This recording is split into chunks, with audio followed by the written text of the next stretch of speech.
क्या मुसलमानों का राष्ट्रगान गाना इस्लाम के खिलाफ है? क्या जो मुसलमान राष्ट्रगान गाएगा वो काफिर हो जाएगा? जब पैगंबर मोहम्मद साहब खुद कह चुके हैं कि जो अपने देश से प्यार नहीं करता वो मजहब को प्यार नहीं कर सकता।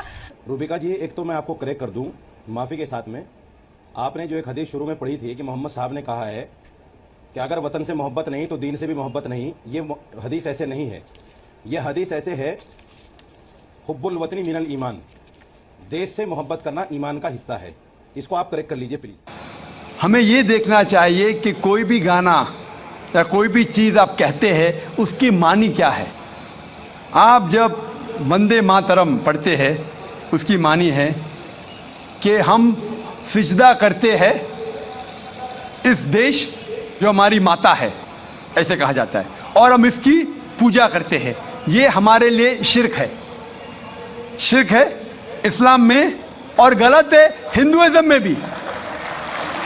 हिंदुइज्म में भी आपको इबादत सिर्फ करना चाहिए एक खुदा की, धरती की नहीं।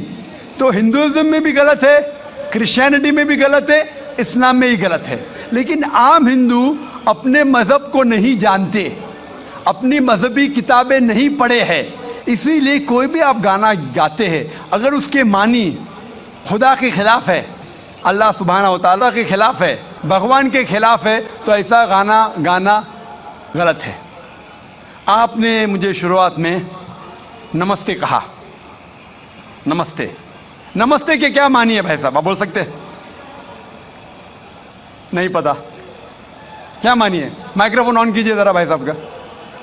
नमस्ते मतलब मैं सर झुका के मैं आपको नमन करता हूँ। हाँ, सर झुका के आप मुझे नमन करता हूँ, नमन करता हूँ। सर झुका के, सर झुका के मुझे नमन करना शिर्क है, हराम है, प्रोहिबिटेड है। आप मेरे सामने भी सर नहीं झुका सकते, चाहे आप मुझसे मोहब्बत करते हैं, चाहे आप मेरी इज्जत करते हैं, फिर भी आप मेरे सामने सर नहीं झुका सकते। सर झुकाना चाहिए तो सिर्फ खुदा के सामने, अल्लाह के सामने, और मैं खुदा नहीं हूं। आप जानते, आप मेरी इज्जत कर सकते हैं, मेरी बात जो मैं कहता हूं उसके ऊपर अमल कर सकते हैं, लेकिन आप मेरे सामने सर नहीं झुका सकते। इसीलिए मैं जवाब में आपको कहूंगा अस्सलाम वालेकुम, आप पे सलामती हो, आप पे सलामती हो। आप समझे ना? मैं आपके सामने झुक नहीं सकता हूं। ये सिर झुकेगा तो सिर्फ अल्लाह के सामने, सिर्फ खुदा के सामने।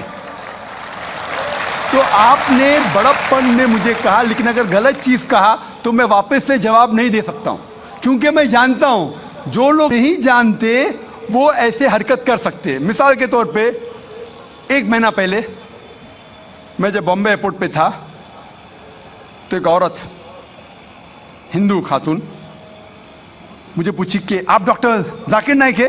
आयु डॉक्टर जाकिर नाइक? मैंने कहा जी हाँ। ओ, मैं आपका रोज प्रोग्राम देखती हूँ, मैं दुबई से 25 साल के बाद बम्बई में आ रही हूँ, 25 साल के बाद हिंदुस्तान में आ रही हूँ। उसकी सिर पे टीका था, हिंदू औरत थी, बोलती मैं आपके प्रोग्राम देखती हूँ और बहुत अल्हम्दुलिल्लाह तारीफ करने लगी। सारी तारीफ अल्लाह की है, मैं कुछ भी नहीं हूँ। और फिर कहने लगी कि मैं तुम्हारे पैर छूना चाहती हूँ। मैंने कहा कि ये गलत है, शिर्क है। तो बोले क्यों?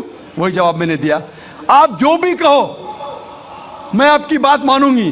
तो मैंने कहा आप कुरान मजीद पढ़िए, कुरान मजीद पढ़िए और इसके ऊपर अमल कीजिए। और मैंने तकरीर की है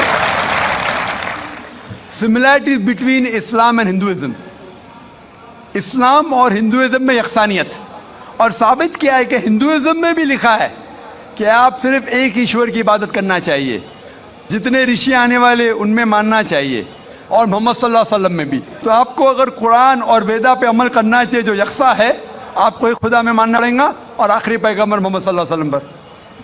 आपका और एक सवाल था कि हिंदी क्यों नहीं पढ़ाई जाती है, हिंदी मुस्लिम स्कूल में क्यों नहीं पढ़ाई जाती है? कुछ स्कूल में हो सकता है, लेकिन मेरे हिसाब से अक्सर स्कूल में हिंदुस्तान में हिंदी पढ़ाई जाती। जो स्कूल मैंने कायम किया हूं, इस्लामिक इंटरनेशनल स्कूल, उसमें भी हिंदी पढ़ाई जाती है।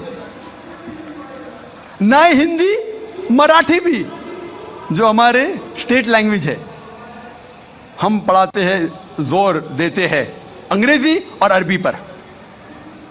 नंबर 1 अंग्रेजी अरबी, फिर उर्दू, हिंदी, मराठी, आगे चल के संस्कृत भी सिखाएंगे, संस्कृत भी, ताकि हिंदुस्तानी लोग जितने मज़ाहिब इस देश में हैं उसको समझे।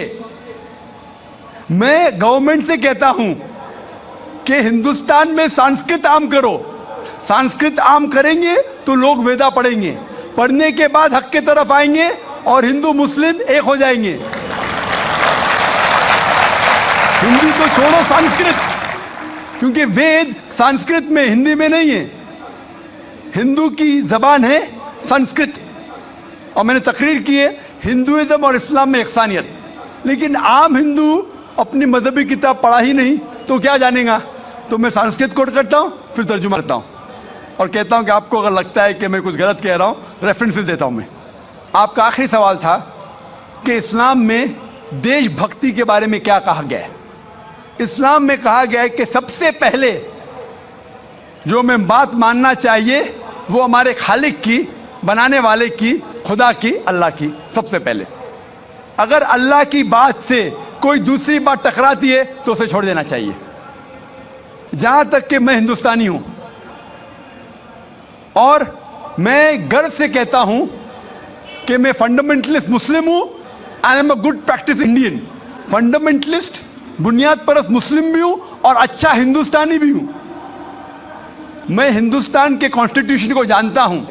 हिंदुस्तान के कॉन्स्टिट्यूशन में एक भी चीज फर्ज नहीं है जो इस्लाम में हराम है, और ऐसी कोई भी चीज नहीं है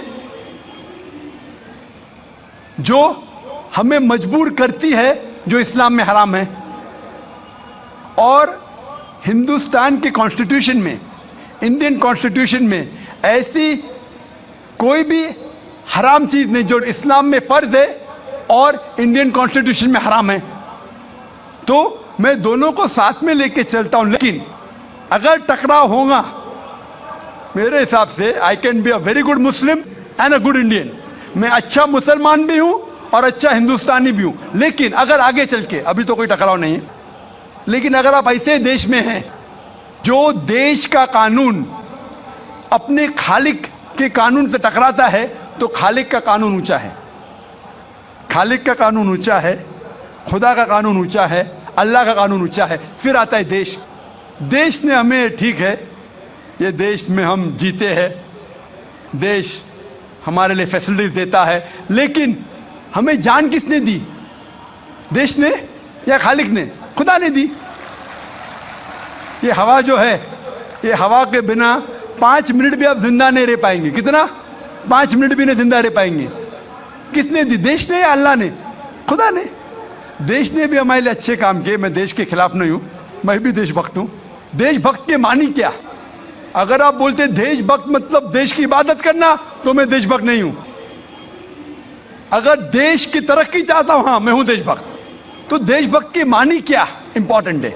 अगर देशभक्त मतलब देश की इबादत करना, तो ये गलत है। इबादत सिर्फ मैं खालिक की करता हूं, अल्लाह की करता हूं, खुदा की करता हूं। लेकिन देश की भलाई चाहता हूं। अगर वो देश कोई कानून लागू कर रहा है, वो शरीयत के अंदर है, खुदा के कानून के दायरे के अंदर है, तो मैं उनके साथ हूं। कई चीजें इस्लाम में मुबाह है, ऑप्शनल है, और अगर देश उसे कहता है कि करो, तो मैं करूंगा। लेकिन अगर कोई देश, चाहे वो अमेरिका हो या यूके हो, वहां का कानून अगर इस्लाम के खिलाफ है, तो मैं उस देश के कानून के खिलाफ जाऊंगा, क्योंकि मैं सबसे पहले मोहब्बत करता हूं खालिक से, खुदा से, अल्लाह से, फिर अपने देश से। तो जहां तक के देश का कानून खालिक के कानून से नहीं टकराता है, हमें उस कानून पे अमल करना चाहिए। और मेरे नज़रिए से एक भी हिंदुस्तान का कानून मुझे मजबूर नहीं करता इस्लाम के खिलाफ। इसीलिए मैं कहता हूं, I am a very good practising Muslim, fundamentalist Muslim, at the same time a very good practising Indian. Hope that answers the question.